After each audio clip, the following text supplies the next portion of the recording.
Nasunog ang isang warehouse sa Barangay Bagong Ilog sa Pasig kagabi. Nakaligtas ang 6 na empleyadong stay-in doon.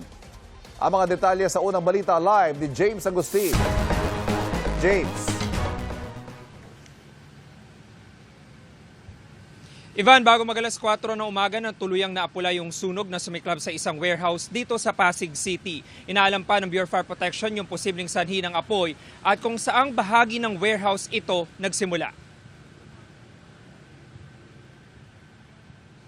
Nilamon na naglalagablab na apoy at makapal na usok ang warehouse na ito sa Barangay Bagong Ilog, Pasig City mag-alas 10 kagabi. Napuno ng hilera ng mga fire truck ang F. Pike Street. Mabilis na kumalat ang apoy sa warehouse. Itinasa sa Bureau of Fire Protection sa ikatlong alarma ang sunog. Halos 100 fire truck ang rumisponde, kabilang ang mga fire volunteer. Sa kapal ng usok, kailangang gumamit ng breathing aparatus sa mga bumbero. Gumapang na rin ang apoy sa kaliwang bahagi ng warehouse. May punto pang kailangan tungkabin ng mga bumbero ang dingding. Ang warehouse may mga opisina, pinapaupahang bahagi na may nakaimbak na mga tela at mayroon ding mga gamit pang golf. Tinupok din ng apoy ang 2 close van at isang motorsiklo na hindi na nailabas sa kasagsagan ng sunog. Nakaligtas naman ang 6 na stay-in na empleyado. Katabi naming warehouse, may umusok na po. Nagtangka pa po kaming patayin namin kasi may dala kaming fire extinguisher kaso hindi kami makapasok, sarado ang gate. Tapos simula po noon, buti yung mga babae sa taas, 3 nakalabas naman. Po, ang bilis. Talagang yung usok po napakabilis din Light materials po kasi lahat. Pasado hating gabi nang idineklarang kontrolado na ang sunog.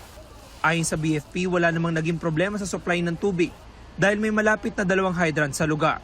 Mga highly combustible materials tayo and then para ma-contain natin kaagad yung fire, kaya tinaas po natin yung alarm sa 3rd alarm. Pang entry natin is mausok po kasi siya So mahirap po natin siya mapasok nang wala pong sa PPE natin at saka standard naman po natin yon.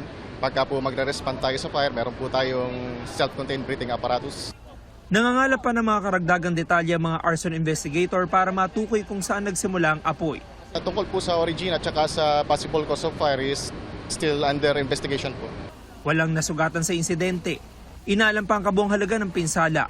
Hindi muna nagbigay ng pahayag ang may-ari ng warehouse habang nagpapatuloy ang investigasyon.